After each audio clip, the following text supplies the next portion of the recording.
Welcome to Mexico Unexplained, where we will explore the magic, the mysteries, and the miracles of Mexico. This series presents information based partly on theory and conjecture. The podcaster's purpose is to suggest some possible explanation, but not necessarily the only ones to the subjects we will examine. Here is your host, Robert Bitto. Welcome, and muy bienvenidos to episode number 156 of Mexico Unexplained, where we examine the magic, the mysteries, and the miracles of Mexico. I'm your host, Robert Bitto. July 29th, 1977 was an ordinary morning for Miguel Cruz, who owned a small plot of land outside the village of Jopala in the northern part of the Mexican state of Puebla. He got up, had a small breakfast, and left his house to start his daily activities. Suddenly, he began hearing loud thundering noises overhead, even though it wasn't supposed to rain that day. Cruz told an investigator, quote, "Then I looked up and I saw those burning pieces falling from the sky. They looked very hot. One piece fell very close, and I even thought it was going to hit my head. When I determined that the piece cooled off, I picked it up." End quote. That fragment of red-hot metal had even damaged a concrete floor when it fell from the sky. When the piece was cold enough, Cruz wrapped it in some sacks and took it to the church of Jopala to give it to the priest. The priest did not want to keep it and handed it over to the municipal president, Don Antonio Hernandez Garcia, who kept it until he could figure out what to do with it. Other people from Jopala and the nearby towns began finding other fragments of metal related to this same event.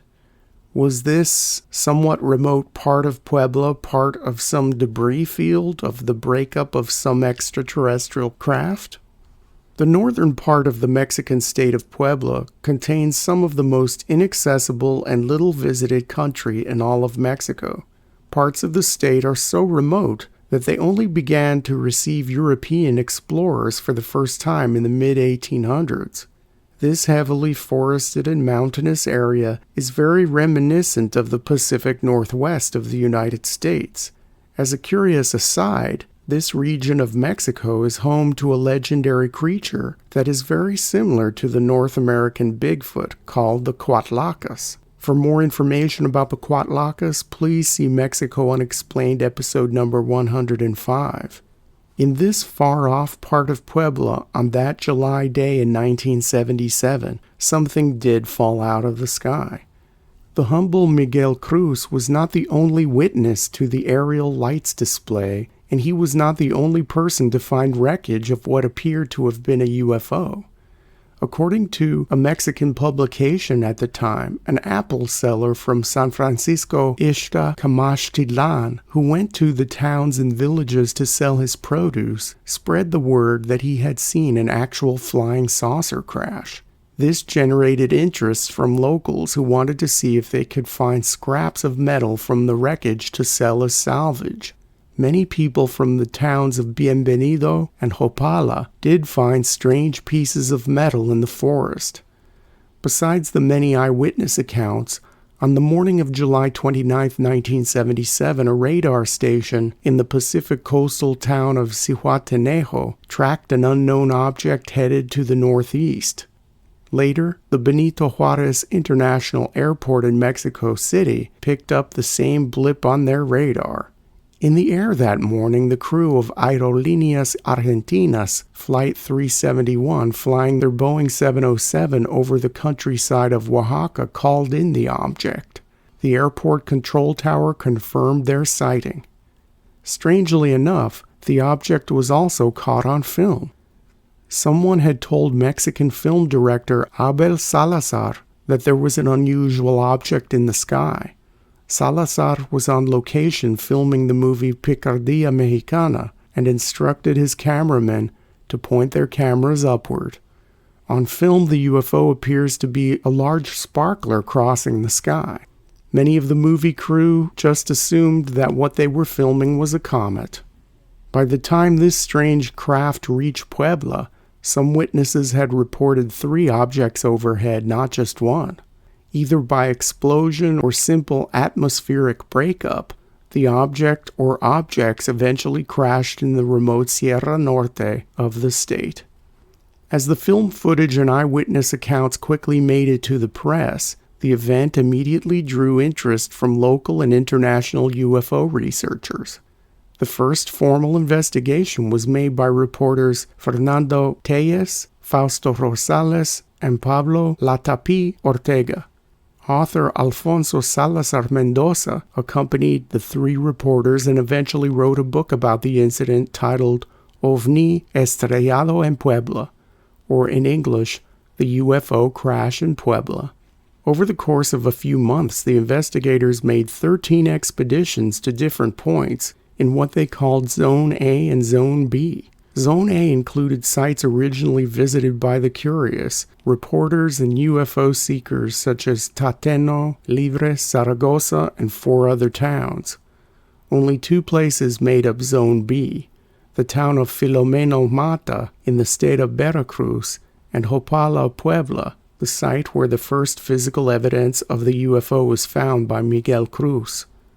Alternate areas included sites on the Ahuacatlan, Camatopec, Zacatlan, and Chiñañoapan mountains, as well as various places in the state of Tlaxcala, including the Matacueye mountain and several intermediate points.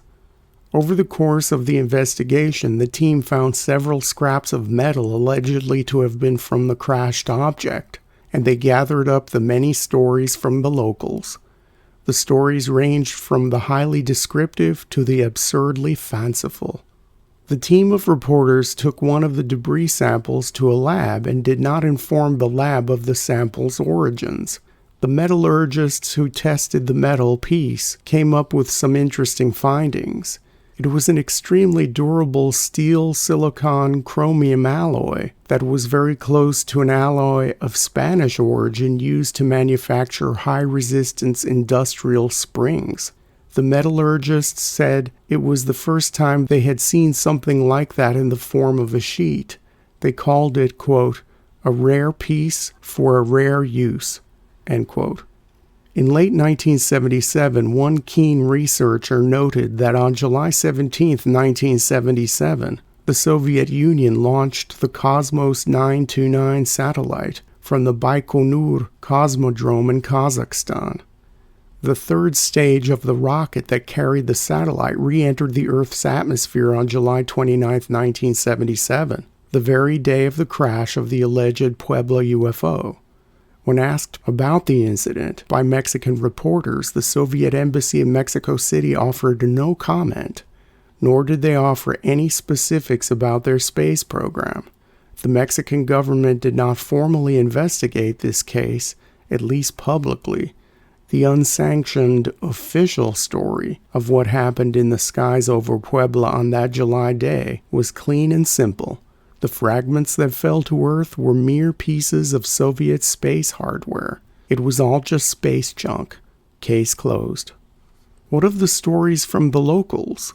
The reporters previously mentioned, who conducted an extensive boots-on-the-ground investigation, did their best to talk to all the eyewitnesses. Many of the people of the remote Sierra Norte of Puebla are native speakers of Totonac, so the investigators faced a bit of a language barrier, with younger family members often called to help with translation to Spanish. One eyewitness said he saw an actual flying saucer on the ground crashed in the forest. 3 small beings approximating the grays of UFO lore exited the wreckage, staggering and appearing disoriented before falling to the ground dead. An often repeated story in the mountains was that of a female American graduate student who was in the area doing field research when the UFO crashed near her. When the woman went to the craft, a group of small beings emerged, immobilized her, and took her aboard. In every version of the story, the woman's boyfriend was a U.S. Marine, but he was not with her. The investigators tried to track down this mysterious American grad student, but had no luck. A story in a French UFO magazine, which covered the events of Puebla, claimed the Mexican military, with the help of the Americans, created a restricted zone at the site of the debris field to gather up all the wreckage and to spirit away any bodies or survivors. The investigators could not confirm this with the locals or with the Mexican government. If there were bodies of aliens in crashed saucer wreckage, what happened to them? In one story told by the locals, the bodies were taken away by townsfolk and burned. In another story, a woman in a village claimed she used the bright red blood of the dead extraterrestrials in the paints she used to decorate her pottery. In the most bizarre story of all, the aliens from the ship, who looked very human, survived the crash. Not only were they uninjured, the spacemen joined a soccer match in one of the local towns and used their mastery of anti-gravity techniques to do unimaginable things with the soccer ball to ensure a hearty victory for their team. It is unknown whether the people who were telling these stories were just repeating what they had heard, or if much of what was being said was lost in translation, or if the locals were just playing jokes on the investigators by making up tall tales. The alleged flying saucer crash at Puebla may be connected to a paranormal hotspot located about 50 miles south of the debris field. Laguna de Alchichica, situated on the border of the states of Puebla and Veracruz, is a small salty lake inside a collapsed volcanic cone. For years, people have seen UFOs enter and leave the lake, which is rumored to either be bottomless or to have a large subterranean tunnel that connects it with the Gulf of Mexico. Also, people have reported strange creatures in and around the lake, including the Tlanchana, a mermaid-like serpent woman, a legend that dates to before the arrival of the Spanish. For more on this legend, please see Mexico Unexplained episode number 47.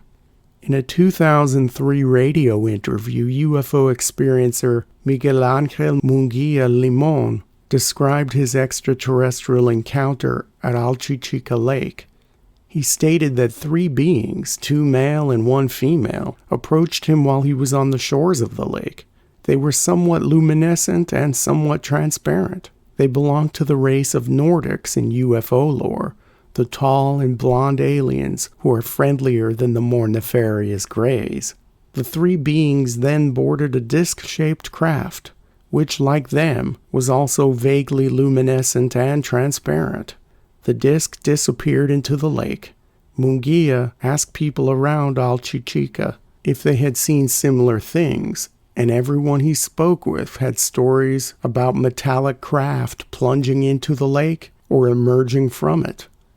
Many locals believe that Lake Alchichica is home to a very active extraterrestrial base located somewhere in its depths. Is the 1977 crash somehow connected to this UFO hotspot? On July 29, 1977, something fell from the skies over Puebla, causing much excitement and speculation. To this day, this alleged saucer crash remains a mystery and one of the most bizarre, unsolved UFO cases in all of Mexico. Thank you once again for listening to another episode of Mexico Unexplained. Remember to like and subscribe to us on YouTube and follow us on Twitter. Tell your friends by sharing these shows with others. Please go to our website, MexicoUnexplained.com, for references, illustrations, and for free access to transcripts of past shows. Please visit Amazon.com to purchase the book Mexico Unexplained to get a hard copy of the magic, the mysteries, and the miracles of Mexico. We appreciate your kind attention once again. Until next time, thank you and gracias. Thank you for listening to another episode of Mexico Unexplained with host Robert Bitto. For show summary, relevant links and commentary, please check out our website at mexicounexplained.com. Like us on Facebook and be a part of the conversation. Adios and hasta la vista.